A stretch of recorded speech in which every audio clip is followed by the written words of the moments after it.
Hello, my friends. It has been a while since I've done a live in this group. I have been busy and life has been crazy with the holidays, but I have a lot of information I want to share about why people lie. And the easiest way to do that was to do a quick Facebook Live. I want to dig deeper in my group and my posts about why teenagers lie, as well as truth and how we can teach our teens truth. So I want to just use this live to talk about lying in general.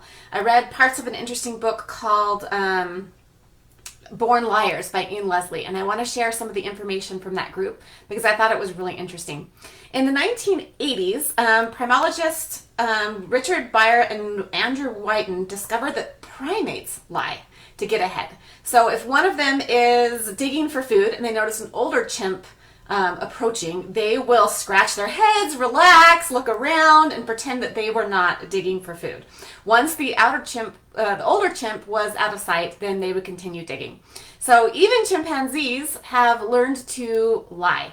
We are born and we actually learn to lie about the age of 9 months. Now, calling this a lie, but 9 months old will fake laugh. So when they see other babies around them or other people laughing, then they will laugh even if they don't know what's funny.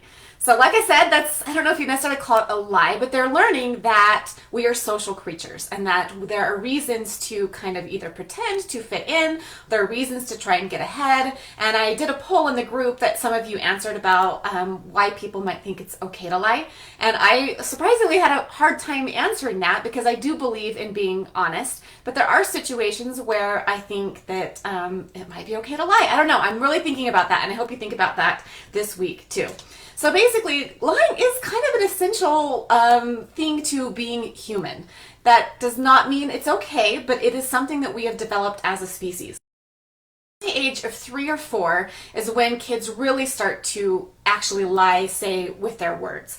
And at that age, there's something that comes in called theory of mind. So before than that, we think that everybody kind of thinks the same. We don't realize that our mind and our brain is different from everybody else's and that we can then deceive them. We think that my mom knows that I took the cookie, right? Or because your mom thinking. Well, as you start to age around 3 to 4, you realize that people think differently than you. And all of a sudden, a whole new world of possibilities opens up to you because you can lie. And the brain is always wanting to avoid pain and seek pleasure. And if you think about lying, it often matches both of those.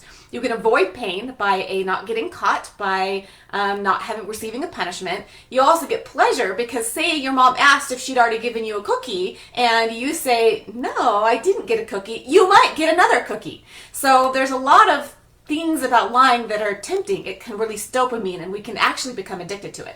That's how people become chronological liars.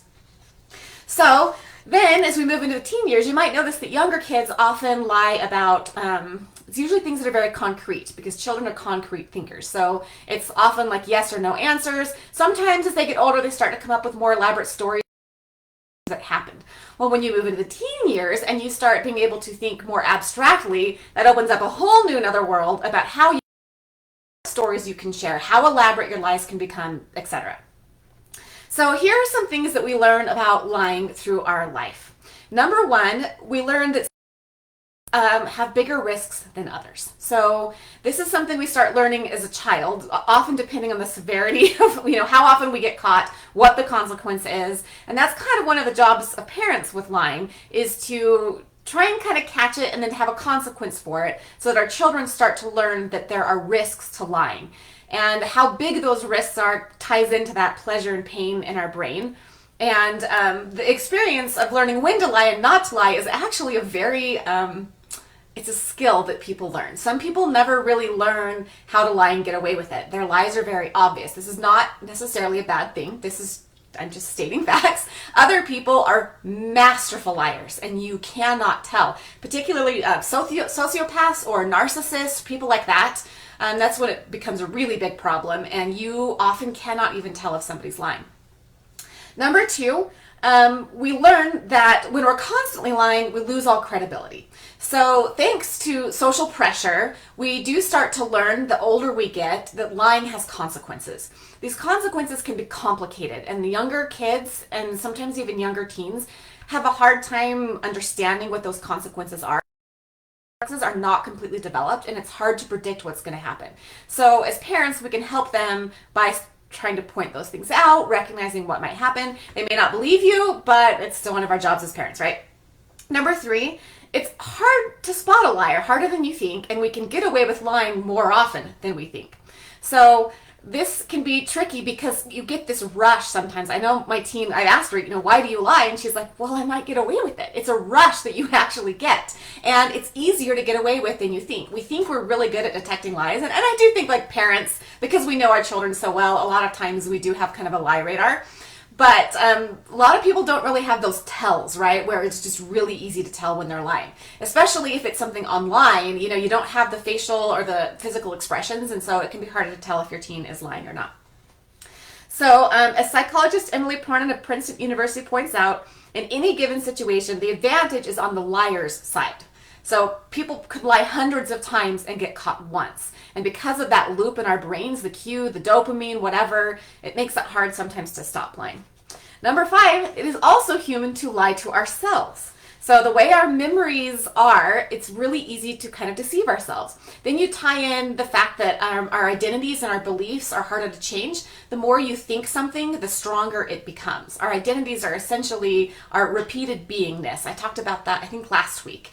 And so the more you think something, the harder it is to accept something different. We have seen that a lot lately in this country. What is truth? We're going to dig into that later on in the group. What are lies? How do we know? How do we tell? And then the more often you lie, the more you actually start to believe what you are telling people. So that's really tricky. Our brains filters reality, and sometimes we don't even know if something is a lie or if something is true. Our brains also alter our perceptions on purpose. So sometimes they tend to make hills seem steeper than they are. This becomes more exaggerated as we become older, when we're unwell or carrying a heavy load. It is one of the brain's way of protecting us. So if it says that something is harder than it is, then we're not going to extend the energy that our brain wants to save on doing X, Y, and Z. It's also a way of protecting and kind of warning us of things that are going on.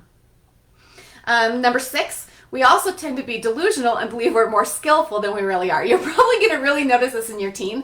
It is part of their brain development. But when a group of college students was asked about their driving skills, 88% claimed that they were in the top 50% of the group, which is obviously a mathematical impossibility.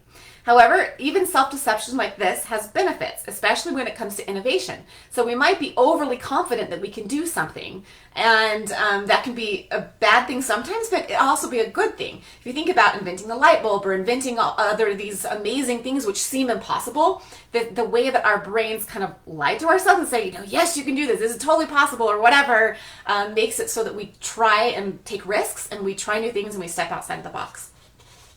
So, unfortunately, this self-deception can be taken too far. Wars begin and societies are destroyed when leaders on both sides ignore reason and think that they're going to win. In 1944, Henry Beecher was a Harvard professor and a doctor helping Allied troops in Italy. One day, an injured soldier arrived needing an urgent operation, but Beecher was out of all morphine. In desperation, one of the nurses injected the soldier with diluted salt water, telling him that it was morphine, and strangely enough, deception did the trick. The soldier immediately calmed down and barely flinched from pain during the operation. When Beecher witnessed what we now call the placebo effect, when the belief that you're receiving treatment proves as effective as real treatment, then it's a sign that the brain is also at work. It says that between 35 and 40% of all prescribed medications today are placebos. I was really shocked when I read that number. And so there can be, like I said, there can be good reasons and bad reasons to lie. I'm going to share some other things from a different book that says it's kind of always wrong to lie. So that's kind of another perception. But really what it comes down to is beliefs. A lot of it is the way that we were raised, the way that your parents talked about lying, even cultural. If you look at Canadian children versus Chinese children versus American children, they often will answer questions differently when it comes to lying. So basically, we get to kind of decide, what our feelings are about lying and what situations. Remember that it is very, very complicated. And thinking that our young children and even younger teens are going to just fully accept the when it's okay and when it's not okay is not accurate. It is a skill, if you want to refer to it that way, to understand how relationships are going to be affected by lying. So anyway, that's all I have for you today. I hope you learned some interesting things in this, and we'll talk more about lying here in the group.